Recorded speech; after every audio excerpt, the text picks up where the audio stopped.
আপনারা দেখছেন একুশে টেলিভিশন। আমন্ত্রণ জানাচ্ছি প্রিয় দর্শক, একুশে রাতে। রাজনীতিতে অনেকেই অনেকের মতন করে সমীকরণ মেলানোর চেষ্টা করছে। আসলে কি হতে যাচ্ছে, কে রাজনীতিতে থাকবে, কে নির্বাচনে থাকবে, কার সাথে কি জোট হবে না হবে, নানান ধরনের হিসেব নিকেশ চলছে। আমরাও একটু জট খোলার চেষ্টা করব আজকে। আমাদের সঙ্গে আজকে এই বিষয়ে আলোচনার জন্য রয়েছেন রাজনৈতিক বিশ্লেষক ডাক্তার জাহিদুর রহমান, রয়েছেন বাংলাদেশ জামাতে ইসলামীর কেন্দ্রীয় নির্বাহী পরিষদ সদস্য এবং ঢাকা মহানগর দক্ষিণের আমির মোহাম্মদ নুরুল ইসলাম বুলবুল। ডাক্তার জাহিদুর রহমান, আপনার কাছে আমি আসবো। তার আগে মোহাম্মদ নুরুল ইসলাম, আপনার কাছে আমি জানতে চাই যে আগামী দিনে যে রাজনীতি আমরা ফোরকাস্ট করার চেষ্টা করছি, তাতে কি আপনি কোনো অশনি সংকেত দেখতে পান কিনা, অথবা কোনো ধরনের অস্থিরতা, আনরেস্ট, এ ধরনের কোনো আশঙ্কা করছেন কিনা? আমার মনে হয়, আপনাকে ধন্যবাদ, আপনার মাধ্যমে দর্শক শ্রোতা যারা তাদেরকে ধন্যবাদ। আগামী নির্বাচনের জন্য তো একটা প্রস্তুতি পর্ব অন্তর্বর্তীকালীন সরকার চালিয়ে যাচ্ছেন। বিশেষ করে নির্বাচন কমিশন সংস্কারের রিপোর্ট ইতিমধ্যে গভর্নমেন্টের কাছে কমিশন জমা দিয়েছেন এবং এই কমিশনের বাস্তবায়নের জন্য অন্তর্বর্তীকালীন সরকার পদক্ষেপ গ্রহণ করার আগে আমি মনে করি যে কমিশনের রিপোর্ট নিয়ে স্টেক হোল্ডার যারা রয়েছেন, যারা বিভিন্ন পেশাজীবী রয়েছেন, আইনজ্ঞ রয়েছেন, বিভিন্ন মহল রয়েছেন, রাজনৈতিক দলগুলো রয়েছেন, সবার সাথে আলাপ আলোচনা করে যদি নির্বাচনী সংস্কার কার্যক্রমটাকে চূড়ান্ত করার পরে আমরা তো আশাবাদী যে গভর্নমেন্ট নির্বাচনের দিকেই এগিয়ে যাবে। সুতরাং এখন যে সংকেত, অশনি সংকেত বা পরিস্থিতির অস্থিতিশীলতা যেটা আমরা লক্ষ্য করছি, এটা এত বড় একটা বিপ্লবের পরে, অভ্যুত্থানের পরে বহুবিধ জায়গা থেকেই এগুলো তৈরির জন্য চেষ্টা করা হচ্ছে। তবে আমি বিশ্বাস করি যে জনগণ ঐক্যবদ্ধ আছে, আগামী দিনে নির্বাচনের প্রক্রিয়ায় এগিয়ে যাবে এবং কোনো ধরনের চক্রান্তই সফল হবে না। এগুলো তো অবশ্যই আমরা আশা করতে পারি। আপনি আশাবাদের কথা বলছেন, কিন্তু বাস্তবতা কি বলছে? সংবিধান সংস্কার নিয়ে বলছিলেন বা সংস্কার কার্যক্রম নিয়ে বলছিলেন, আপনারা আসলে স্পেসিফিক করে কেন বলছেন না যে আপনারা কোন পরিমাণ বা কি মাত্রায় আপনারা সংস্কারটি চান? আপনারা কি পুরো মাত্রায় সংস্কার কার্যক্রমটি চান, নাকি ন্যূনতম সংস্কার? আমরা কখনো শুনছি আপনার কাছ থেকে যে না একটা আমূল সংস্কার প্রয়োজন, কখনো শুনছি না ন্যূনতম সংস্কার প্রয়োজন, কখনো বলছেন যৌক্তিক সংস্কার। আসলে এই ন্যূনতম যৌক্তিক সংস্কারের ব্যাখ্যাটা কি? এখন সময় তো গড়িয়ে যাচ্ছে। জি, আমাদের আমির জামাত ডাক্তার শফিকুর রহমান সাহেবের পক্ষ থেকে আমাদের দলীয় বক্তব্য যেটি দেওয়া হয়েছিল যে আমরা একটা সংস্কারের রোডম্যাপ চাই, এজ ওয়েল এজ আমরা একটা নির্বাচনের রোডম্যাপ চাই। কারণ দেখতে দেখতে তো টাইমও প্রায় 5 মাস পার হয়ে এখন 6 মাসের কাছে আমরা চলে আসছি, আজকে 1 তারিখ। তো সুতরাং স্বাভাবিকভাবেই নির্বাচনের জন্য গভর্নমেন্টও তো একটা টাইম দিয়ে দিয়েছে। গভর্নমেন্টও তো বলেছেন ডিসেম্বর 2025 অথবা জুন 2026। রাজনৈতিক দলগুলোর মধ্যে নির্বাচনের তারিখ নিয়ে ভিন্ন মত আছে। তবে সংস্কারের একদম বর্তমানে 17.5 বছরে দেশের যে ব্যাপক ভিত্তিক সামগ্রিকভাবে একটা বিধ্বস্ত অবস্থা প্রতিটি সেক্টরে, সেটি পুরোটাই সংস্কার তো একটা লম্বা টাইমের ব্যাপার এবং এটা সব সংস্কারই অন্তর্বর্তীকালীন সরকারের পক্ষে করা তো একটা অসম্ভব প্রায়। তবে একটা সুষ্ঠু নির্বাচনের জন্য এবং একটা নতুন যাত্রার জন্য যে মৌলিক সংস্কারগুলো প্রয়োজন, সেগুলো তো করতে হবে। যেমন নির্বাচন কমিশন সংস্কার করতে হবে, যেমনিভাবে আইন শৃঙ্খলা বাহিনীর সংস্কার করতে হবে, সিভিল প্রশাসনের সংস্কার করতে হবে। আইনগতভাবে আপনি একটা ইলেকশনের সাথে সম্পর্কিত গোটা রাষ্ট্রই বলা যায়। তো এরপরও যেসব বিষয়গুলো সংস্কার না হলে নির্বাচনটা আবারও পিছনের ঘটনার পুনরাবৃত্তি হতে পারে। এই ধরনের কোন নির্বাচন যদি আবারও হয়, তাহলে তো জাতি আশাহত হবে, আমাদের রক্তগুলো ব্যর্থ হবে। ডক্টর জাহিদুর রহমান, আপনি একটি সংস্কার কমিশনের সদস্য ছিলেন, আপনারা কমিশন রিপোর্ট দিয়েছেন। সেইগুলো নিয়ে রাজনৈতিক ঐক্য গড়ে তোলার ক্ষেত্রে যেমন আমরা সাধারণ সংবাদকর্মী হিসেবে দেখতে পাচ্ছি যে তুমুল আপত্তি এর মধ্যে অনেক জায়গা থেকে উঠছে। যেমন বিএনপি যে ঘোষণাপত্র ডিক্লারেশনের কথা বলছে, তারা প্রোক্লেমেশনের পক্ষে না, এবং সেটা বলতে গিয়ে আজকে গণমাধ্যমে খবর যে তারা সংবিধান ইস্যুতে জাতীয় যে 4 মূলনীতি বাতিল করা বলা হয়েছে, প্রস্তাব করা হয়েছে সংবিধান সংস্কার কমিশন, সেটি আপনি সদস্য নন, আপনি নির্বাচন সংস্কার কমিশন সদস্য ছিলেন। যাই হোক, তো মূল জায়গাটিতে এসে বিএনপি যে কথাবার্তাগুলো বলছে তাতে কি মনে হয় যে ঐকমত্য সৃষ্টি হবে? ধন্যবাদ। আমি ভাইয়ার একটা ব্যাপারে একটু যোগ করতে চাই, সেটা হলো নির্বাচন হওয়ার আগে সংস্কার আসলে এই নির্বাচনটা ভালো করার জন্য আমার মনে হয় না। কেন বলছি মনে হয় না? আমার কোনটা সংস্কার খুব বেশি প্রয়োজন? না, একদমই প্রয়োজন। একটা ভালো নির্বাচনের জন্য তেমন কোনো সংস্কার আসলে প্রয়োজন নেই। কেন প্রয়োজনের কারণটা বলি। কারণ হচ্ছে এই নির্বাচনে এই সরকার যেটা ক্ষমতায় আছে সেই সরকারটা একটা ফেয়ার নির্বাচন দিতে চায়, সেই সরকারটা কোনোভাবেই নির্বাচন ম্যানিপুলেট করতে চায় না বলে আমরা বিশ্বাসও করি। আচ্ছা, একটু পেছনে যখন আগে আমাদের তত্ত্বাবধায়ক সরকার ছিল, এই যে আমরা প্রচুর সংস্কার প্রস্তাব বিভিন্ন জায়গায় দিলাম, পুলিশ, আমাদের সিভিল বিউরোক্রেসি, আমাদের জুডিশিয়ারি, নির্বাচন, সংবিধান, এগুলো তো এই জায়গাতেই তখন ছিল। 96 নির্বাচন, 2001 নির্বাচন, 8 নির্বাচন, তখন কি নির্বাচন কি খারাপ হয়েছিল? হয়নি। কেন হয়নি? কারণ তখন যে সরকারটা ক্ষমতায় ছিল সেই সরকারটা গায়ের জোরে ক্ষমতায় থাকতে চায়নি, তার কোনো পলিটিক্যাল স্টেক ছিল না, সে নির্বাচনটা করে চলে যেতে চেয়েছে, ক্ষমতা হস্তান্তর করে। সেই সরকারেরও তাই। সো কেউ যদি এই আলাপ করেন যে সংস্কার লাগবে নির্বাচন ঠিক হওয়ার জন্য, আমি এটা অ্যাগ্রি করি না। কিন্তু সংস্কার লাগবে সেটা অন্য কারণে। কারণ আমরা দেখেছি আগে কখনো কখনো, আমার এটা একটা বড় উদাহরণই আছে, সেটা হলো মাজদার হোসেন মামলার রায় 1999 সালে হয়েছিল বিচার বিভাগ পৃথকীকরণ নিয়ে। ওর এখনো অনেক কিছুই বাস্তবায়ন হয়নি। সামান্য যেটুকু হয়েছে যে প্রশাসন থেকে বিচারটাকে আলাদা করা। 99 পর আওয়ামী লীগ 2 বছর ক্ষমতায় ছিল, এরপর বিএনপি আরো 5 বছর ক্ষমতায় ছিল, কিন্তু কেউ ওই রায়টা বাস্তবায়ন করেনি। ওটা 1/11 তত্ত্বাবধায়ক সরকার যতটুকু বাস্তবায়ন হয়েছে ততটুকু করেছে। সো সংস্কার নিয়ে আসলে এই কথাগুলো আমরা বলে ফেলছি না, আমাদের এক ধরনের অনাস্থা আছে নির্বাচিত সরকার সংস্কার করবে কিনা, সেই কারণে আমরা সংস্কারটা এখন করতে চাই। আবার এর মধ্যে একটা অদ্ভুত ডিলেমা আছে, সেটা হলো আপনি যদি মনে করেন পরের সরকার সংস্কার করবে না, তো এখন করে ফেলে লাভ কি? 1/11 সরকার 150 সংসদে তো রেটিফাই করবে না। এখন আপনি অর্ডিন্যান্স দিতে পারেন, অর্ডিন্যান্স আইনের মতো, এখন এইবার করে ফেললেন কাজটা। তারপর 1/11 সরকার 150টার মতো অধ্যাদেশ জারি করেছিল, আওয়ামী লীগ এগুলোকে আইনে পরিণত করেছে মাত্র 50টা, এবং এই 50টাও হুবহু না, ওলট পালট করে ফেলেছে, চেঞ্জ করে ফেলেছে। একটা উদাহরণ দেই, আরপিও অনেক চেঞ্জ করেছে আওয়ামী লীগ, আরপিও পাশ করেছে মোটামুটি, কিন্তু কয়েকটা পরিবর্তনের মধ্যে একটা পরিবর্তনের কথা বলি, না ভোটের বিধান তো বাতিল করে দিয়েছে। সো এইভাবে আমি যে কথাটা বলছি, সংস্কারের আলাপটা এই জন্য একটু ক্লিয়ারলি করা। আমি যদি একটু পাল্টা প্রশ্ন করি আপনাকে, আপনি বলছেন যে কোনো ধরনের সংস্কার প্রয়োজন নেই আপাতত একটা ভালো নির্বাচন করতে গেলেও, কিন্তু যেই অভিযোগগুলো এখন এই মুহূর্তে উঠছে যে প্রশাসনের সর্বত্রই তো সেই আওয়ামী লীগের লোকজন বসে আছে, আওয়ামী লীগের দোষরা বসে আছে, এমন অভিযোগ করা হচ্ছে। তো সিভিল প্রশাসনে কিংবা পুলিশে যদি সেই আওয়ামী লীগের লোকজন বসে থাকে, তাহলে সেই প্রশাসন দিয়ে কি নির্বাচন? কিন্তু সেগুলোর জন্য এই কমিশনগুলোর রিপোর্টের প্রয়োজন নাই। যেমন ধরুন পুলিশ যে কমিশন হয়েছে, আমি তাদের রিপোর্ট পড়েছি, মানে তাদের সারসংক্ষেপটা তো তারা প্রকাশ করেছেন। এগুলো সবগুলো লিগাল কতগুলো চেঞ্জ এবং কিছু কনস্টিটিউশনাল চেঞ্জ। পুলিশের যে আওয়ামী লীগের লোকজন আছে তাদেরকে সরিয়ে সঠিক লোক বসানোর জন্য বিদ্যমান যে আইনি কাঠামো আছে তাতেই সম্ভব। আমরা করেছি তো পুলিশে। আমরা সচিবালয় করি নাই কেন, সরকার করে নাই কেন, সে প্রশ্ন আমরা করতে পারি। বিদ্যমান সিস্টেম দিয়ে তো এটা করা যায়। কেন শেখ হাসিনার সব সচিব এখনো বসে আছে? কিন্তু এদেরকে কি আমরা চেঞ্জ করতে পারতাম না? ওর জন্য কিন্তু আইনের সংস্কার বা সংবিধানের সংস্কারের প্রয়োজন নাই। পুলিশে আমরা পুরো লটপালট করে ফেলিনি। বহুদিন আগে রিটায়ার করা একজন মানুষকে এনে আমরা পুলিশের আইজিপি বানাই নাই। সো এগুলো প্রত্যেকটা এক্সিস্টিং আইনে সম্ভব। আমরা সংস্কারের কাজটা করতে চাই কারণ আমরা আস্তে আস্তে মনে করি ইনস্টিটিউটগুলো পাওয়ারফুল হয়ে উঠুক।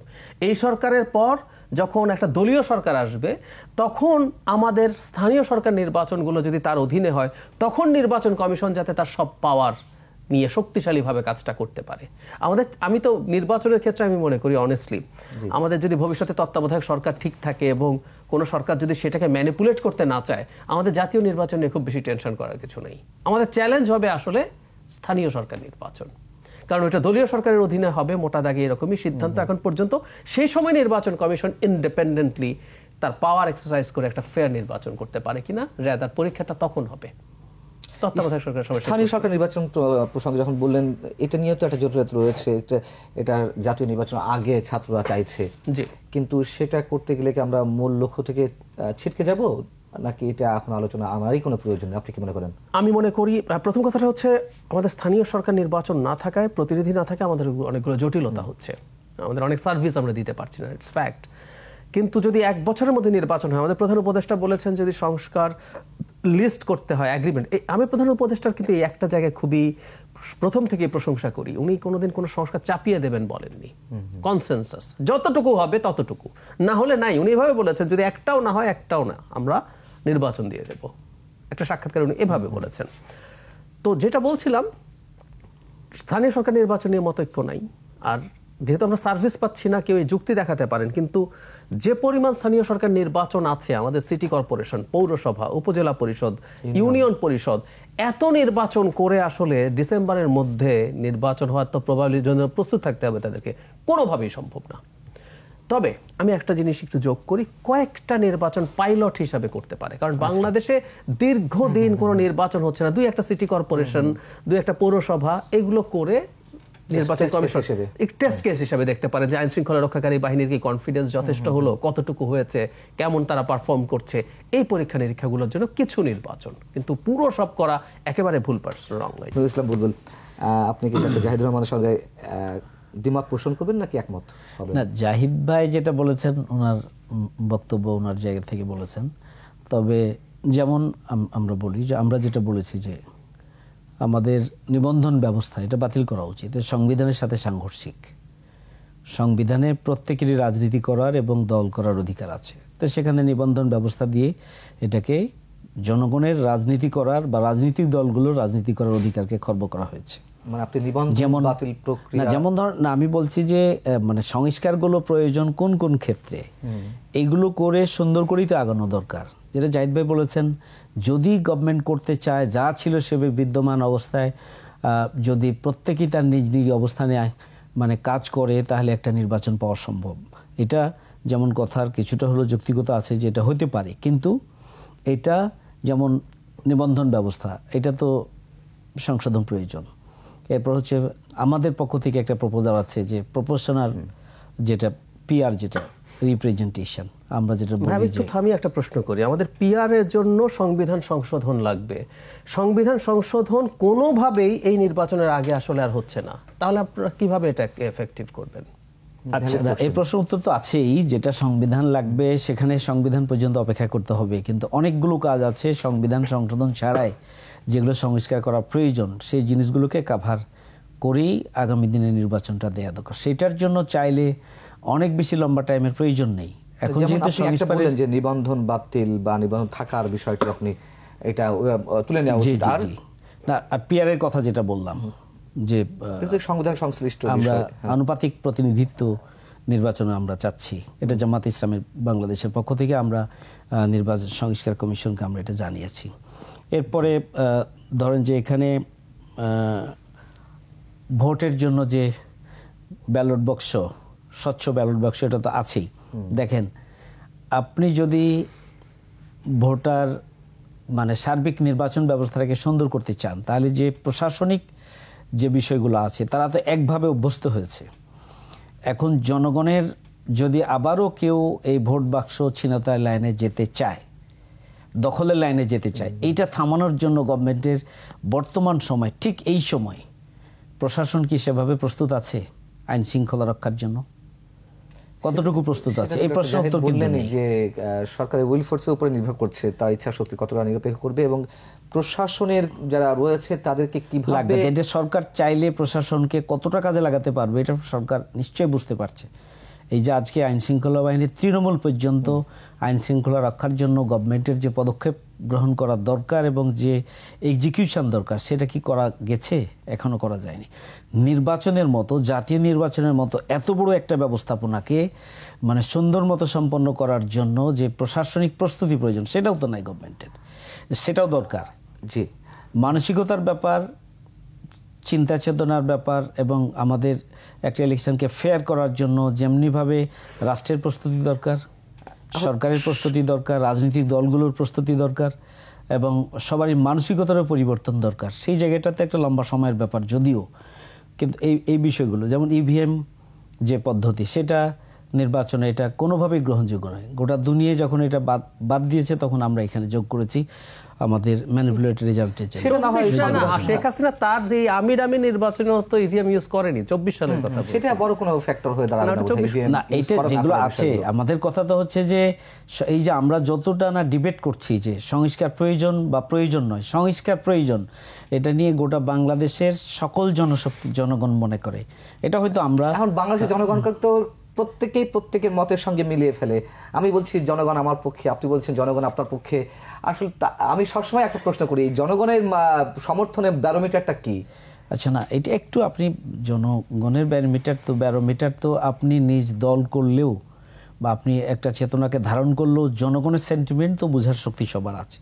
সবাই মনে করে যে আগামী পিছনের দিনে যে 3-4টি ইলেকশনের যে ধারাটা তৈরি হয়েছে এটা যেন স্টপ হয় এবং জনগণের ভোটাধিকার নিশ্চিত করার জন্য একটা সংস্কার প্রয়োজন, একটা সংস্কার প্রয়োজন। এটা জনগণের আকাঙ্ক্ষা, এর সাথে দলের কোনো সম্পর্ক নেই। রাজনৈতিক দলের কর্মী হিসাবে, সক্রিয় কর্মী হিসাবে এক এক দলের বিবেচনা এক এক রকম থাকতে পারে। আবার আমরা বুদ্ধিজীবী যারা রয়েছেন তাদের চিন্তার জায়গা থেকে কোনো বিশেষ দৃষ্টিভঙ্গিকে সামনে রেখে তাদের বক্তব্য একরকম থাকতে পারে, একটু আমাকে বলতে দিবেন, থাকতে পারে। কিন্তু এদেশের জনগণ চায় একটা সংস্কার। তবে আমরা পরিষ্কারভাবে বলতে চাই যে এই জন্য অনেক লম্বা টাইমের প্রয়োজন নয়। এখন তো এটা গুছিয়ে এসেছে, এটাকে এখন একমত হওয়ার বিষয় রয়েছে রাজনৈতিক দল এবং বিভিন্ন স্টেক হোল্ডারের, এবং একমত হওয়ার পরে এটাকে এক্সিকিউশনের জন্য যতটা এক্সিকিউশন করা সম্ভব এবং তাকে সামনে রেখে যদি এগিয়ে যাওয়া যায়, একটা ভালো ইলেকশনের জন্য একটা উদ্যোগ হলো, প্রচেষ্টা হলো, এবং সব রাজনৈতিক দলগুলো যদি পজিটিভলি এগিয়ে আসে তখন অন্তর্বর্তীকালীন সরকারের পক্ষে একটা সুন্দর নির্বাচন দেওয়া। যেহেতু আলোচনার বিষয় তো অনেক কিছু রয়েছে, আমি যদি একটা বিষয় বলি যেটা এখন দৃশ্যমান হয়ে উঠছে, আপনারা কি সংবিধান সংস্কার বিষয়ে সংস্কার কমিশন যে রিপোর্টটি দিয়েছে বা প্রস্তাবনা দিয়েছে তার সঙ্গে আপনারা অন্তত জাতীয় যে 4 মূলনীতি, যেটা 5টি আনা হয়েছে সম্ভবত, সেগুলোর সঙ্গে একমত? আমরা জাতীয় যে 4 মূলনীতির কথা রয়েছে সেই ব্যাপারে আমরা এটি পেয়েছি, আমরা মানে অর্থাৎ কমিশনের রিপোর্টটা আমরা পেয়েছি। এটা আমরা ফর্মালি অফিসের পক্ষ থেকেই আমরা আমাদের মতামত দেব। দিবেন, ঠিক আছে। সে তো অনেক তার বাইরে তো আমি আমার জায়গা থেকে পার্টির পলিসির মেজর পলিসির ব্যাপার, যেহেতু আপনাদের অবজারভেশনের বিষয় রয়েছে, কিন্তু বিএনপি এর মধ্যে কোনো বিষয়ে জানিয়ে দিয়েছে যে তারা অনেক কিছুর সঙ্গে দ্বিমত পোষণ করছে এবং বেসিক যে জায়গাটি মুক্তিযুদ্ধের যে 4 মূলনীতি বাতিলের প্রস্তাব করা হয়েছে সেটি তারা মানছে না, এবং মুক্তিযুদ্ধকে ভিত্তি করে তারা একটা ডিক্লিয়ারেশনের পক্ষে, ছাত্ররা যে দাবি করছে প্রোক্লামেশনের, সেটার পক্ষে তারা নয়। জিহাদুর রহমান, তাহলে আমরা কি ধরে নিতে পারি যে আসলে দ্বিমত বা মতনৈক্য সৃষ্টি হওয়ার অনেক জায়গা রয়েছে এবং সেই জায়গা থেকে নির্বাচন বিলম্বিত হওয়ার সম্ভাবনা থেকে যায়? আমি মতানৈক্যের প্রচুর জায়গা দেখছি এবং আমি মনে করি খুব বেশি সংস্কার বিভিন্ন জায়গায় হবে না, কারণ মতানৈক্যের কারণে। কিন্তু এটা নির্বাচন পিছিয়ে দেবে তাও আবার মনে করি না। কারণ হচ্ছে আমাদের প্রধান উপদেষ্টার বক্তব্য, অনেক রকম বক্তব্য দিচ্ছেন। ধরুন বৈষম্যবিরোধী ছাত্র আন্দোলন এবং জাতীয় নাগরিক কমিটি এখন একটা দাবি তুলেছেন, শেখ হাসিনা এবং তার সাঙ্গপাঙ্গদের বিচার হতে হবে, বিচারের আগে কোনোভাবেই নির্বাচনের কথা বলা যাবে না। মানে এখন কতজনের বিচার চান, কোন পর্যায়ের বিচার চান, মানে এটা 1.5-2 বছর, 3 বছর, 4 বছর লাগতে পারে। এই আইসিটিতে প্রথম রায় হয়েছিল জনাব কাদের মোল্লার। এই আইসিটি যখন হয় আমি দেখেছি যে তার তদন্ত থেকে শুরু করে বিচারিক প্রক্রিয়া শুধু প্রাথমিক রায় হতে 2.5 বছর লেগেছে। মানে শেখ হাসিনার ক্ষেত্রে যদিও চিফ প্রসিকিউটর বলছেন এই বছরের মধ্যে হতে পারে, আমি মনে করি না তো তাড়াহুড়ো করে বিচার করা হবে যাবে। তার যে পরামর্শ তিনি আবার বলেছেন তাড়াহুড়ো করা যাবে না একদম। তো ফলে এইগুলো নানান জায়গায় নানান দাবি তার স্বার্থে আছে, এটা বিচার বা সংস্কার না। আসলে মূল উদ্দেশ্য হচ্ছে কেউ মনে করছেন তার সময় বেশি হলে ভালো হয়, কেউ মনে করছেন তার সময় কম হলে ভালো হয়, কারণ নির্বাচনের জন্য সবার প্রস্তুতি তো একই না। কিন্তু তারা অন্যরা 2 পক্ষই নানান বাহানা সামনে আনছেন, কিন্তু আসলে মূল উদ্দেশ্য হচ্ছে এটা। এখন ওই একটা জায়গায় আমি দেখলাম যে আমাদের প্রধান উপদেষ্টা ইজ ভেরি কনসিস্টেন্ট। উনি ইভেন এবার দাভোসে গিয়েও একই কথা বলেছেন যে 1 বছরের মধ্যে নির্বাচন যদি ন্যূনতম সংস্কার হয়, আর যদি একটু বেশি চায় 6 মাস বেশি লাগবে। উনি ওনার এই জায়গা থেকে সরেননি, অ্যান্ড আই বিলিভ উনি সরবেনও না। কারণ হলো আমরা ওই শুরুর দিকে বলতাম মানে উনি আসলে আমাদেরকে কৃতার্থ করেছেন, এসে ঋণী করেছেন। ওই সরকারের নানান সমালোচনা আছে, নানান প্রবলেম আছে, কোনো সন্দেহ নাই, অনেক ইনএফিসিয়েন্সি আছে, অনেক ইনঅ্যাকশনস আছে, কিন্তু উনি ওই সময় বাংলাদেশের দায়িত্ব না নিলে না আমরা শেষ হয়ে যেতে পারতাম, ভারত যা করছিল আমাদের সাথে। কিন্তু উনি আসলেন, ওনার তো একটা লেগাসি আছে গ্লোবাল। উনি কোনোভাবে একটা বাজে বদনাম নিয়ে, যে ওনার বিরুদ্ধে মুভমেন্ট হচ্ছে এখন, যে নির্বাচন দেওয়ার জন্য বা তাকে ক্ষমতাচ্যুত করার জন্য, আমি ব্যক্তিগতভাবে মনে করি না কোনোভাবেই উনি এরকম একটা কিছু অ্যাফোর্ড করবেন। সুতরাং দ্বিমতের কারণে হয়তো আমাদের প্রক্লেমেশন হবে না, কারণ খুব স্বাভাবিকভাবেই এই যে ৭১-এর প্রশ্ন আসলে ৭১-কে কতটুকু আমরা আমাদের জাতীয় জীবনে রাখবো সেটা নিয়ে বিএনপি এবং জামায়াতের সুস্পষ্ট ভিন্নতা আছে। বিএনপির তাদের প্রতিষ্ঠাতার ওখানে গৌরবোজ্জ্বল ভূমিকা আছে, জামায়াতের ওখানে কিছু ঘটনা আছে যেটা জামায়াত অনেক ক্ষেত্রেই খুব বেশি আলোচনায় আনতে চায় না, তাদের এটা নিয়ে এক ধরনের বিব্রতকর পরিস্থিতিও আছে। কারণ আমি জামায়াতের আমিরকে আমরা দেখেছি কয়েকদিন আগে একটা ইন্টারভিউতে, তিনি একটা প্রশ্ন এড়িয়েই গেছেন একটা টক শোতে। তো এরকম ব্যাপার আছে। সো একমত হওয়ার সম্ভাবনা আমি কম দেখি, এবং কম যেহেতু দেখি হয়তো প্রক্লেমেশনটা হবে না, হয়তো সংবিধান যতটুকু সংশোধন করার প্রশ্ন আসতো সেটাও একমত হবে না। বিএনপি যে তার আগের 4 মূলনীতি পাল্টাতে চাইছে না, যদিও আমি ব্যক্তিগতভাবে মনে করি গণতন্ত্রটা কমন আছে, 3টা বাদ দিয়ে আরো 4টা যোগ করা হয়েছে।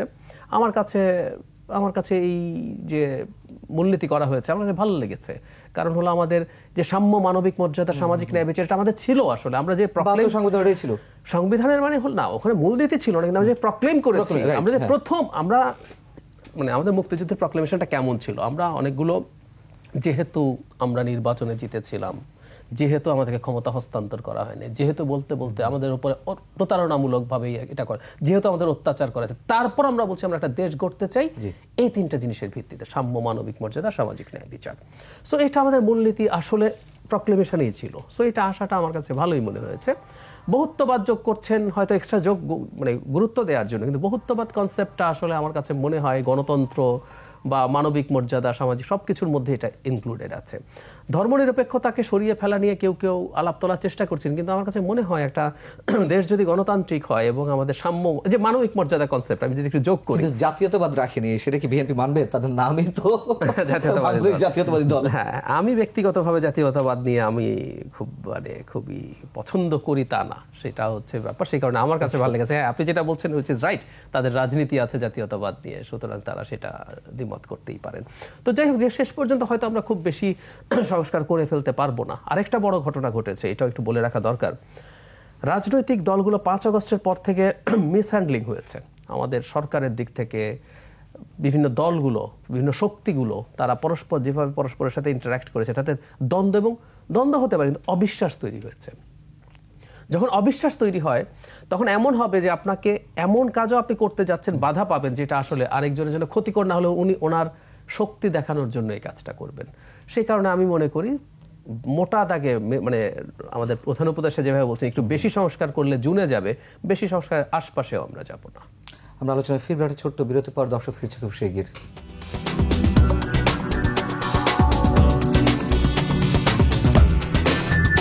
আবার আমন্ত্রণ 21 রাতে। আমাদের সঙ্গে আজকে আলোচনা রয়েছেন বাংলাদেশ জামাতে ইসলামীর কেন্দ্রীয় নির্বাহী পরিষদ সদস্য এবং ঢাকা মহানগর দক্ষিণের আমির মোহাম্মদ নুরুল ইসলাম বুলবুল, রয়েছেন রাজনৈতিক বিশ্লেষক ডাক্তার জাহিদুর রহমান।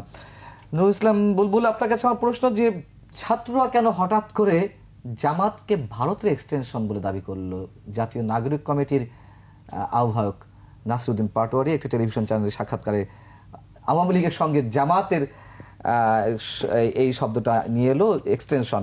আমরা জানি যে জামাতের বা ছাত্র শিবিরের গণঅভ্যুত্থানে একটি ভূমিকা ছিল, ছাত্র সমন্বয়কদের সাথে কাঁধে কাঁধ মিলিয়ে কাজ করেছে শিবিরের নেতারা বা কর্মীরা, এবং আপনাদের সঙ্গে একটি সখ্যতা রয়েছে। তো হঠাৎ করে এই ধরনের মন্তব্যের কারণ কি? প্রথমত বলতে চাই, যেটা নাসিরউদ্দিন পাটোয়ারির হয়তো নিজস্ব বক্তব্য, এটা কোন উদ্দেশ্য বাস্তবায়নের জন্য বলেছে এটা হয়তো পাটোয়ারি বলতে পারবে, এটা রং স্টেটমেন্ট। আর তার এই বক্তব্যটা এমন আশ্চর্যজনক যে বাংলাদেশের মনে হয় 18 কোটি মানুষের কোনো একজনও এটি বিশ্বাস করে না। আর এই ধরনের বক্তব্য তো রাজনৈতিক প্ল্যাটফর্ম থেকে কে কোন স্বার্থ সিদ্ধির জন্য বলছে এটা তাদের একান্তই নিজস্ব ব্যাপার। আবার বলতে গিয়ে ভুল হতে পারে, তাদের কি করেছে আমি জানি না, কোন কারণে বলেছে জানি না। এর আগে কয়েকদিন আগে বলেছে জাতীয়তাবাদী দল এবং মুজিববাদের সাথে এক করে, এবার বলেছে মানে ইন্ডিয়ার সাথে জামাত ইসলামীকে এক করে। জি, জি। আসলে তারা মাঝখান দিয়ে নতুন পথ বের করতে গিয়ে গুলিয়ে ফেলছে হয়তো।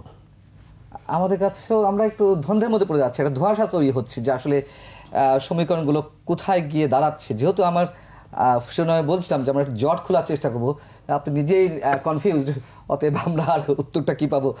ডক্টর জাহিদুর রহমান, আপনার কি মনে হয় এই বিষয়ে? আচ্ছা, আমি একটা জিনিস একটু বলি, জামায়াতের নানান সমালোচনা আমরা করতে পারি, কিন্তু এই যে ভারতের extension, ভারত বরং জামায়াতের বিরোধিতার ক্ষেত্রে অত্যন্ত টাফ, এবং জামায়াতের রাজনীতির যে বিরাট বিপদে পড়েছিল শেখ হাসিনার সময়, সেই সময়টা সেটার পেছনে ভারতে বিরাট রোল আছে বলেই মানুষ বিশ্বাস করে। সুতরাং আমি আসলেও জানি না, তবে আমি বুলবুল ভাই যেটা বললেন এটার সম্ভাবনা আছে। আপনি যখন একটা রাজনৈতিক দল তৈরি করতে যাচ্ছেন, আপনি ডিস্টিংগুইশ করার চেষ্টা করবেন, করার জন্য পথ নেবেন, কিন্তু আপনি এমন কথা বলা আসলে ঠিক না যেটার লিস্ট ক্রেডিবিলিটি নাই। মানে আপনি বিএনপিকে ট্যাগ করছেন আওয়ামী লীগের সাথে, জামায়াতকে এখন ট্যাগ করছেন আওয়ামী লীগের সাথে ভারত মিলিয়ে, এবং জনাব পাটোয়ারির, আমার মনে হয়, এটা আমার ব্যক্তিগত অপিনিয়ন, আমি আগেও তার কিছু মন্তব্য দেখেছি যেগুলো আমার কাছে মনে হয়েছে যে তার জায়গায় থেকে না দেয়াটা ভালো। যেমন ধরুন, ওনারা গণপরিষদ নির্বাচন চান, ঠিক আছে, আলাপ হোক, কিন্তু আরো দেব রক্ত, এখন আবার আরো রক্তাক্ত লড়াই করব দরকার হয় সেটার জন্য, এই ধরনের মন্তব্য উনি করছেন, মাঝে মাঝেই করছেন। আমার কাছে মনে হয় যে উনি যে জায়গায় আছেন সেই জায়গায় তার যে পরিমিতি বোধ প্রয়োজন সেটা না। আর একটা কথা একটু যোগ করে রাখা ভালো, তারা অনেক তরুণ, ফলে এই যে জাতীয় ফোকাস লাইমলাইটের সামনে এসে কিভাবে কি ডিল করতে হবে পেরে উঠছেন না। এবং কেউ কেউ বলবেন তারা তরুণ, এটা হতেই পারে। আমি আবার পাল্টা একটা কথা তাদেরকে বলি, তারা যে জায়গাটা এখন পারফর্ম করছেন, একজন তরুণ উপদেষ্টা হয়ে গেছেন, সো আমরা আর না, রাষ্ট্রীয় পর্যায়ে একজন উপদেষ্টা হয়েছেন, তিনি তরুণ বলে ভুল করতে পারেন, আমরা এটা গ্রহণ করব না। একইভাবে জনাব নাসিরউদ্দিন পাটোয়ারির মতো মানুষরা এখন একটা বিরাট সংগঠনকে লিড করছেন, যারা রাজনৈতিক দল তৈরি হবে এখান থেকে, ওনারা ওইটার জন্য কাজ করছেন, ঘোষণা করবেন, হয়তো উনিও একটা গুরুত্বপূর্ণ পদে থাকবেন এই রাজনৈতিক দলে। তাদেরকে এই রেসপন্সিবল জায়গাগুলো এনশিওর করতে হবে। নাসিরুদ্দিন পাটোয়ারি আরও একটা কথা বলেছেন যে বিএনপি যদি তাদের সঙ্গে একমত না হয় প্রোক্লেমেশনের ক্ষেত্রে, তাহলে এই সরকারই কন্টিনিউ করবে। আপনি এই কথার মধ্য দিয়ে কোনো ধরনের বিশেষ ইঙ্গিত খুঁজে পান কিনা? এই সরকারই কন্টিনিউ করবে মানে কি আরো কয়েক বছর থাকবে, আরো 5 বছর, 2 বছর, মানে 1 বছর তো আছেই, আমরা ধরে নিতে পারি। এই কথার কি মিনিং দাঁড় করানো যেতে পারে? না, আমার মনে হয় যে এই সরকার দীর্ঘদিন কন্টিনিউ করবে কোনো শর্তে প্রধান উপদেষ্টার সার্বিক যে অবস্থা, তাতে এটি জনগণ মনে করে না। সুতরাং এই সরকার কন্টিনিউ করবে, এটা তার ব্যক্তিগত বক্তব্য হতে পারে। লম্বা সময় তো কন্টিনিউ করার কোনো সুযোগও নেই, এবং আমরা যেটা আস্থা রাখতে চাই যে অন্তর্বর্তীকালীন সরকার এটি করবে না। এখন নাসিরউদ্দিন পাটোয়ারি কোন দৃষ্টিভঙ্গিকে সামনে রেখে বলেছে, এটা তার কাছ থেকে আপনাকে শুনতে হবে। তবে আমি এটা ব্যক্তিগতভাবে মনে করি যে গভর্নমেন্ট যে কোনো ছুতা বা কোনো একটা সুযোগ নিয়েই দীর্ঘমেয়াদী থাকার কোনো চিন্তা করবেন, এটি হওয়ার সম্ভাবনা কম। রাজনৈতিক দলগুলো তো ছাত্ররা যে প্রোক্লেমেশনের দাবি করেছে, বা তারা সরকারও একটি খসড়া তৈরি করেছে, এখন যে যার মতো করে মন্তব্য দিচ্ছে বা বক্তব্য দিচ্ছে, অভিমত জানাচ্ছে। মাহফুজ আলম 23শে জানুয়ারি পর্যন্ত অভিমত নিচ্ছিল অনেকের প্রধান উপদেষ্টা কার্যালয়ে। আপনারা কি এমন কোনো মতামত দিয়েছেন বা কোনো খসড়া প্রস্তাব দিয়েছেন প্রোক্লেমেশনের ক্ষেত্রে? না, আমার মনে হয় প্রোক্লেমেশনের ক্ষেত্রে গভর্নমেন্ট সব দলকে ডেকে যে পেপারসটা দিয়েছেন, সেই পেপারসটা তো দেওয়ার পরে সবার সাথে আলাপ আলোচনা করেই চূড়ান্ত হওয়া উচিত। এটা তো গভর্নমেন্টও সেই কথাই বলেছেন। তো সুতরাং আমরা এখানে অংশগ্রহণ করব, আমাদেরও মত আছে। আমি সেই জায়গা থেকে জিজ্ঞেস করছি যে গভর্নমেন্ট যে খসড়াটি দিয়েছে সবার মতামত চাইছে, যেমন বিএনপির মতো করে খসড়া তৈরি করেছে, তারা জমা দিবে, অন্য দলও নিশ্চয় করছে, বা বিএনপি জি, আমরাও আমাদের মতো করেই আমরা জমা দেব, আমাদের সেই প্রিপারেশন আছে। জি, তো ছাত্রদের যে খসড়া প্রস্তাব, সেখানে 24কে ভিত্তি করে তারা অনেক যে দাবি দেওয়া তুলেছে, সেটা ভিত্তিতে প্রোক্লেমেশনের দাবি জানাচ্ছে, যেখানে 16 বছরের আন্দোলন সংগ্রাম যে রাজনৈতিক দলগুলো করেছে হাসিনা সরকারের বিরুদ্ধে, তার কোনো উল্লেখ নেই। আপনারা কি এই জায়গাটিতে কোনো সংশোধনী আনার চেষ্টা করছেন? আমার মনে হয় যে এটা তো ঠিক যে 24-এর আন্দোলন হচ্ছে 17.5 বছরের বা 15.5 বছরের এই আন্দোলনেরই ফসল। সুতরাং স্বাভাবিকভাবে 24-এর অভ্যুত্থানের সাথে বা বিপ্লবের সাথে প্রোক্লেমেশনের সাথে অবশ্যই এটা এই 17.5 বছর এটার অংশীদার, এটাকে আলাদা করার তো কোনো সুযোগই নেই। এবং আওয়ামী লীগের বিচারের ক্ষেত্রে আপনাদের স্ট্যান্ড কি? আপনারা কি চাইছেন? আমরা তো মনে করি যারা অপরাধ করেছে তাদের বিচার হওয়া উচিত। দল হিসেবে কি বিচার চাইছেন আওয়ামী লীগ নিষিদ্ধ করার? না, আমরা যতদূর বলেছি ইতিমধ্যে আমাদের পার্টির আমিরের পক্ষ থেকে বলে দেওয়া হয়েছে যারা অপরাধী, সমালোচনা হয়েছে, যারা অপরাধী আমরা তাদের বিচার চাই। দল হিসেবে আপাতত নয়। না, আমি সেটাও বলছি না আপনাকে, আমি বলছি যে আমাদের যারা অপরাধী বলতে আমরা তো ব্যক্তির ক্ষেত্রে বুঝবো, আমরা যারা এই ধরনের গণহত্যার সাথে সম্পৃক্ত, অপরাধের সাথে সম্পৃক্ত, শুধুমাত্র এই 24-এর গণঅভ্যুত্থানের সমন্বয় পুরো সময় জুড়ে যারা অপরাধী প্রত্যেকেরই আমরা বিচার চাই, সেটি হচ্ছে আমাদের বক্তব্য। সে বক্তব্য আমরা দিয়েছি। কিন্তু নির্বাচন কমিশন থেকে বলা হয়েছে, মানে প্রধান নির্বাচন কমিশনার বলেছেন নিবন্ধন বাতিল করা না করার বিষয়ে একটি প্রশ্ন তুলেছেন যে তার উপর নির্ভর করছে আওয়ামী লীগ নির্বাচনে আসতে পারবে কিনা। সে বিষয়ে কি আপনাদের কোনো সে আছে? 24-এর এই গণঅভ্যুত্থানকালীন সময়ে এক মাসে যে অপরাধ করেছে আওয়ামী লীগ এবং তার সাথে যে শক্তি আওয়ামী লীগের বিভিন্ন দল এবং ফ্র্যাকশন যে অপরাধটা করেছে, গোটা মানে 18 কোটি মানুষের বিরুদ্ধেই যুদ্ধ করেছে তারা, রাষ্ট্রশক্তিকে কাজে লাগিয়ে। সুতরাং এদেশের জনগণ তো তাদের বিচার চায়। এদেশের জনগণ চায় যে এই নামে কোনো দল বাংলাদেশে না থাকুক, এদেশের জনগণ চায়। সরকার তো দল কি চাইলো তার চাইতে বড় বিষয় হচ্ছে এদেশের জনগণ কি চায়, সেই বিষয়টি সরকারের সামনে রাখা উচিত। জাহিদুর রহমান, এখন থেকে জোট গড়া না গড়া কিংবা করা না করার বিষয়ে নানান ধরনের কথাবার্তা উঠছে এবং দৃশ্যত বিএনপি এবং ছাত্রদের মধ্য থেকে আমি দ্বন্দ্ব যদি নাও বলি দূরত্ব সৃষ্টি হয়েছে। এই দ্বন্দ্ব সহসায় মিটছে কিনা, এবং যদি দ্বন্দ্ব থেকেই যায় তার উপরে নির্বাচন হওয়া না হওয়া নির্ভর করছে কিনা? আমি মনে করি দ্বন্দ্ব থেকেও যদি যায় এবং বেড়েও যদি যায় তাতেও নির্বাচন হওয়া না হয় সমস্যা হবে না। তবে আমি সোফার খেয়াল করছি যে একটা পক্ষ আছে যারা নির্বাচনকে পিছিয়ে দেওয়ার চেষ্টা করছে। কথ্য ভাষায় এই সরকারটা আরো থাকুক এবং বা এটা না হলেও একটা বিকল্প আরেকটা 11 ধরনের সরকার আসুক। আমি খালি ছাত্রদের কথা বলছি না, আমরা আমাদের এখানে খুবই প্রতিষ্ঠিত কিছু পাবলিক ইন্টেলেকচুয়াল আছেন, অন্তত 1-2 জন আছেন, তারা প্রকাশ্যে রাজনৈতিক দলের বিরুদ্ধে বিষোদ্গার শব্দটা আমি জেনে শুনে বলছি, কারণ উনি রাজনৈতিক দলকে বদমায়েশ বলেছেন, এরকমও অন রেকর্ড কথা আছে। তারা চান পিছিয়ে দিতে। এখন দ্বন্দ্ব বাড়িয়ে সেটাকে যদি মাঠে তাদের মধ্যে সংঘাতময় পরিস্থিতি তৈরি করা যায়, তারা ভিন্ন একটা কিছু হলেও হতে পারে, সেটা অনেকে ভাবছেন।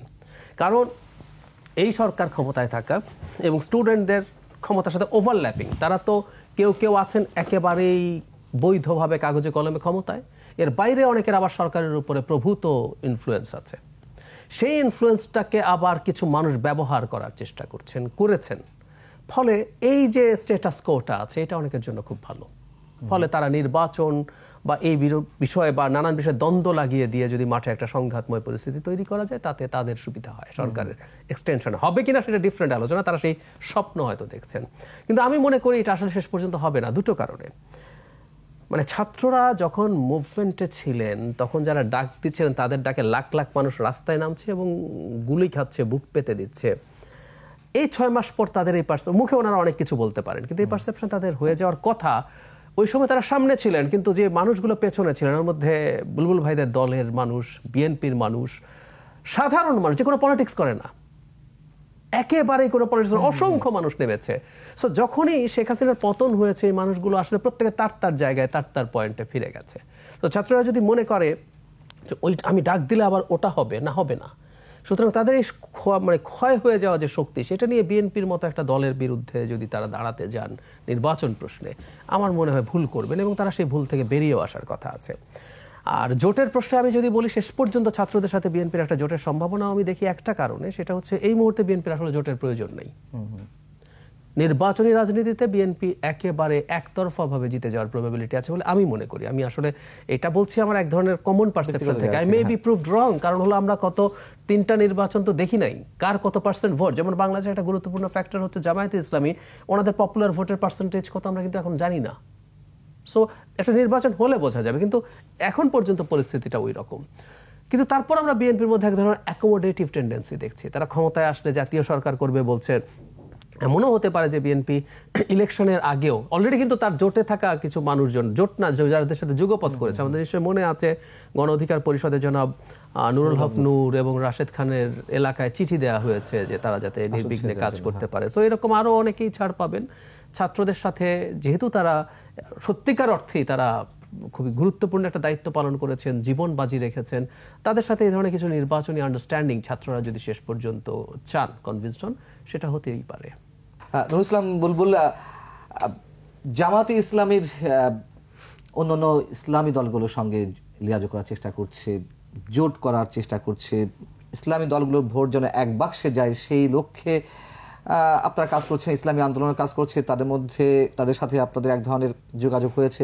কিন্তু সেখানে আবার দেখলাম যে বিএনপিও এক ধরনের বৈঠক করতেই পারে যার জায়গা থেকে, এটা আমরা অপরাধে কিছু দেখছি না, কিন্তু ইসলামী দলগুলো আসলেই কেন এক হতে পারছে না? আমি যদি সেই পুরনো প্রশ্নটি আবারও করি। জি, আপনাকে ধন্যবাদ। আমার মনে হয় জামাত ইসলামী বাংলাদেশ সবসময়ই আমরা চেষ্টা করেছি যে ফ্যাসিবাদ বিরোধী সব রাজনৈতিক দলের সাথে আমাদের রিলেশন ভালো। আমরা ব্যক্তিগতভাবে নেতৃত্বের সাথেও আমাদের সম্পর্ক ভালো, দলগুলোর সাথেও আমাদের সম্পর্ক ভালো। বিভিন্ন ইস্যুতে আমরা একসাথে বসেছি। আমরা 5ই আগস্টের পরেও চেষ্টা করেছি আমরা সব রাজনৈতিক দলগুলোর সাথে বসার, আমরা বসেছিও। আমাদের সাথে সৌহার্দ্যপূর্ণ সম্পর্ক আছে। পাশাপাশি ইসলামী সব দলগুলোর সাথেও আমাদের, ইসলামী দল বা বিভিন্ন ব্যক্তিত্ব, প্রতিষ্ঠান, সেগুলোর সাথে আমাদের সবসময় সম্পর্ক ছিল, ভালো সম্পর্ক। এখনও সেই সম্পর্কটা আরও সমৃদ্ধ বলে আমরা মনে করি। তো এটা যে শুধুই ইলেকশন কেন্দ্রিক বিষয়টা এমন মনে করার কারণ নয়, এটা আমাদের পলিটিক্যাল কালচারের, আমাদের কর্মসূচির অংশ যে একটা নতুন বাংলাদেশ। এই ফ্যাসিবাদ বিরোধী আন্দোলনের এই দীর্ঘ সময়েও আমরা সবার সাথে সৌহার্দ্যপূর্ণ সম্পর্ক রাখার চেষ্টা করেছি। আবার আন্দোলন পরবর্তী নতুন বাংলাদেশের প্রেক্ষাপটেও আমরা সবার সাথে এই সম্পর্ক এবং রিলেশন আমাদের আছে। এটা কোন জায়গায় গিয়ে ঠেকবে আসলে আরও সময় ইলেকশনের ঘনিয়ে আসলে তখন আমরা হয়তো ইকুয়েশনগুলো, সমীকরণগুলো আমরা বুঝতে পারবো যেটা কোন জায়গায় গিয়ে ঠেকছে। আর প্রত্যেক রাজনৈতিক দলেরই তো অধিকার আছে, এখতিয়ার আছে যে তারা তাদের যোগাযোগ করবে, বসবে, এবং এটা হওয়া উচিত। এটা যত বাড়বে সার্বিকভাবে মৌলিক এবং গুরুত্বপূর্ণ বিষয়গুলোতে সকল রাজনৈতিক দল যখন ঐক্যমতের ভিত্তিতে প্রতিযোগিতায় লিপ্ত হবে তখনই নতুন বাংলাদেশের স্বপ্ন বাস্তবায়ন সম্ভব। সেই জায়গা থেকে এটাকে আমি ইতিবাচকভাবে দেখি। আর ইসলামী দলগুলোর সাথে ভিন্নতা, প্রত্যেকটা দলের ইসলামের মূল দৃষ্টিভঙ্গি ঠিক রেখে কিছু ছোটোখাটো ব্যাপারে যে দূরত্বগুলো আছে, এগুলো বৃহত্তর ঐক্যের জন্য অথবা জাতীয়ভাবে একটি দেশকে এগিয়ে নেওয়ার জন্য অথবা বড় কোনো পরিকল্পনা বাস্তবায়নের জন্য এইসব ছোটোখাটো প্রবলেমগুলো বড় ধরনের ব্যারিয়ার হবে না মনে হয়, আমরা আশা করি। ডক্টর জিহাদুর রহমান, আমি আবার একটু সংস্কার প্রশ্নে আসতে চাই। মধ্য ফেব্রুয়ারিতে সব রাজনৈতিক দলগুলোর সঙ্গে বসার কথা রয়েছে, প্রধান উপদেষ্টা বসবেন, এবং অনেক রাজনৈতিক দলের এর মধ্যে অভিযোগ উঠেছে যে শুধু মতামত নিয়ে ছেড়ে দেওয়া হয়, রাজনৈতিক দলগুলোকে গুরুত্ব দেওয়ার ক্ষেত্রে বা ওয়ান টু ওয়ান আলোচনার ক্ষেত্রে সম্ভবত কার্পণ্য রয়েছে। যদি সত্যি হয়ে থাকে, এটা অভিযোগ রয়েছে, যদি সত্যি হয়ে থাকে তাহলে কি এগুলো আরো জটিলতা বাড়াবে কিনা? আমার কাছে তো মনে হয় জটিলতা বাড়াবে। আসলে সরকারকে একটা কাজ করতে হবে, মানে সাফল্য আসবে কিনা ডিফারেন্ট আলোচনা, কিন্তু সরকারকে এই মেসেজ দলগুলো এবং জনগণের কাছেও ক্লিয়ার করতে হবে যে সরকার খুব সিরিয়াসলি এনগেজ করতে চেয়েছিল। মানে একটা বৈঠক হলো, তারপর খোঁজ নেই, এভাবে না, মানে ইন্টেন্সিভ। আমি এটা বুঝতে পারি আমাদের প্রধান উপদেষ্টা প্রতিটা মিটিংয়ে থাকা তার জন্য কঠিন, কিন্তু এই যে ঐক্যমত্য কমিশনের যে 6 জন চেয়ারম্যান, আমাদের 6টা কমিশনের চেয়ারম্যান যারা আছেন, তাদেরকে যদি এমন হয় আমাদের কাছে ভিজিবল করা যে সকাল থেকে উনি দীর্ঘ সময় নিয়ে বসছেন দলগুলোর রিপ্রেজেন্টেটিভদের সাথে, প্রত্যেকটা এজেন্ডা নিয়ে ধরে ধরে তাদের মতামত নিচ্ছেন এবং ব্রিফ করছেন যে আমরা আজকে এটা নিয়ে কথা বলেছি এবং এতে এতটুকু একমত হয়েছি, এইটা মেসেজ যদি দেন, বা আমরা একমত হতে পারি নাই, মানে সরকারকে এই জিনিসটা দেখাতে হবে যে সরকার তার জায়গা থেকে সর্বোচ্চ চেষ্টা করেছে, হয় নাই তারপর ভিন্ন আলোচনা। কিন্তু আমরা আসলে ওই যে অভিযোগটা করছেন সরকারের দিক থেকে, মানে আমাদের দিক থেকে এই অভিযোগ মানে দেখেছি যে অনেক রাজনৈতিক দল, ভাইয়ারা তো গেছেনই, যে সরকারের মধ্যে এক ধরনের দায়সারা, যখন কোনো একটা প্রয়োজন বা অনেক সময় রাজনৈতিক দলকে বলতে হচ্ছে সরকার আমাদেরকে ডেকে আলাপ করতে পারে, এগুলো তো ভুল ছিল। তো আমি আশা করি সামনে যখন এই ঐক্যমতের প্রশ্ন আছে এবং সরকার যেহেতু সংস্কার কথাটা দীর্ঘদিন থেকে বলছে, সেটা যাতে সরকার তার দায়টা ঠিক রাখে। কারণ না হয় মানে হবে কি হবে না পরের আলোচনা, কিন্তু সরকার যাতে জনগণকে বোঝায় যে আমি আমার সর্বোচ্চ চেষ্টাটা করেছিলাম। এবং আমি মনে করি সরকার যদি সিনসিয়ারলি সিরিয়াসলি চেষ্টাটা করে, বেশ কিছু ক্ষেত্রে আমরা একমত হতেও পারবো।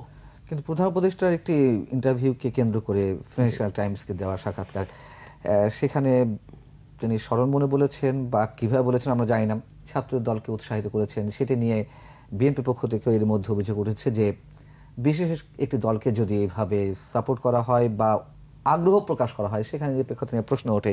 এর আগেও নিরপেক্ষতা নিয়ে প্রশ্ন উঠেছে, ছাত্র উপদেষ্টা পরিষদ থেকে নতুন দল তৈরি করছে, সেটা নিয়েও প্রশ্ন তৈরি হচ্ছে, আবার নতুন করে এটি সব মিলিয়ে কোথায় গিয়ে দাঁড়াচ্ছে?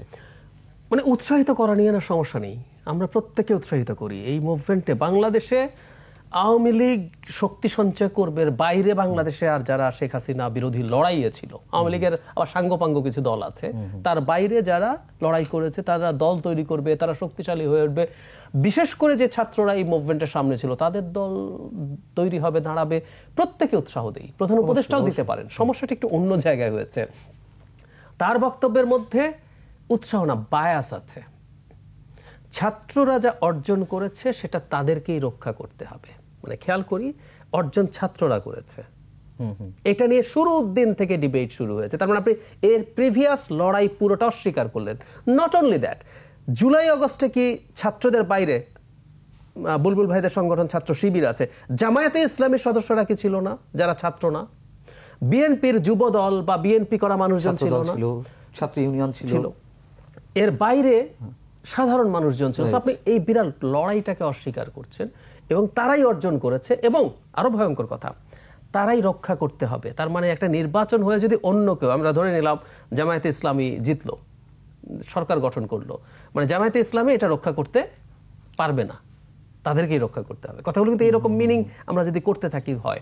এবং তার সাথে উনি যোগ করছেন যে পুরনো যে ব্যবস্থা ছিল সেই ব্যবস্থায় এসে যে ধরনের লুটপাটের অর্থনীতি ছিল এগুলোই আবার বহাল করতে চায় কেউ কেউ। তার মানে আপনি মাঠে থাকা অপরাপর দলগুলোকে স্টিগমাটাইজ করছেন যে তুমি কিন্তু আসলে ওই রকমই।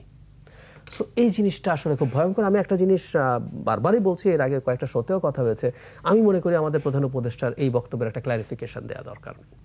আমাদের নিশ্চয়ই মনে আছে, একটু যোগ করে দেই। আল জাজিরার সাথে একটা ইন্টারভিউতে তিনি এমনভাবে কথা বলেছিলেন, তাতে এই ইন্টারপ্রিটেশনের সুযোগ ছিল যে এই সরকারের মেয়াদ 4 বছর পর্যন্তও হতে পারে। পরে কিন্তু তার জায়গা থেকে এটার ক্লারিফিকেশন দেওয়া হয়েছে যে না, উনি এটা এভাবে মিন করেন নাই। ঠিক একইভাবে যদি এটা দেওয়া হয় তাহলে এই সংকটটা কাটবে, যদি না দেওয়া হয় তাহলে আসলেই এটা একটা নতুন জটিলতা তৈরি করবে। নুরুল ইসলাম, আমরা শেষ করব আপনার কাছে একই ধরনের প্রশ্ন রেখে, যে প্রধান উপদেষ্টা যে বক্তব্য ফিনান্সিয়াল টাইমসের, সেটিকে আপনি খুব সাদামাটাভাবে দেখছেন নাকি একটু অন্যভাবে ট্রিট করতে চান?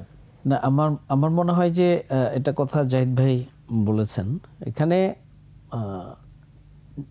রক্ত দেওয়ার ক্ষেত্রে সর্বশেষ 1 মাস যাদের নেতৃত্ব এবং যাদের চ্যালেঞ্জ নেয়া এবং যাদের জীবনের ঝুঁকির বিনিময়ে যাদের নেতৃত্বে নতুন বাংলাদেশ হয়েছে, তাদের নেতৃত্বটা কিন্তু এই জাতি স্বীকৃতি দিয়েছে। মানে এটা দিন গেলে এই নেতৃত্বের স্বীকৃতিটা যদি পিছনে পড়ে যায়, এটা আবার তাদের জন্য কষ্টের কারণ হবে। নেতৃত্ব তারা দিয়েছেন, তবে বিগত সময়গুলোর যে ত্যাগ এবং কোরবানি, যে আন্দোলন সংগ্রাম, সেটাকে অবশ্যই অ্যাকোমোডেট করেই এই নেতৃত্বকে অ্যাকোমোডেট করে অগ্রসর হতে হবে। সেক্ষেত্রে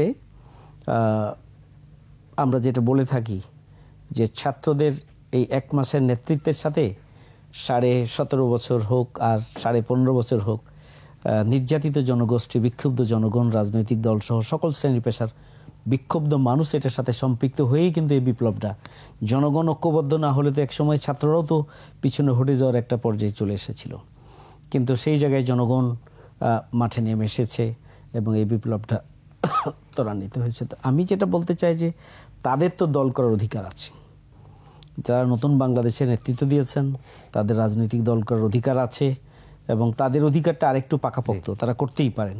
তারা তো কোনো রাজনৈতিক দলের প্রতিনিধি হিসেবে ভূমিকা রাখেন নাই, অতএব আগামী দিনে বাংলাদেশকে বিনির্মাণের জন্য তারা রাজনৈতিক দল করতে পারেন।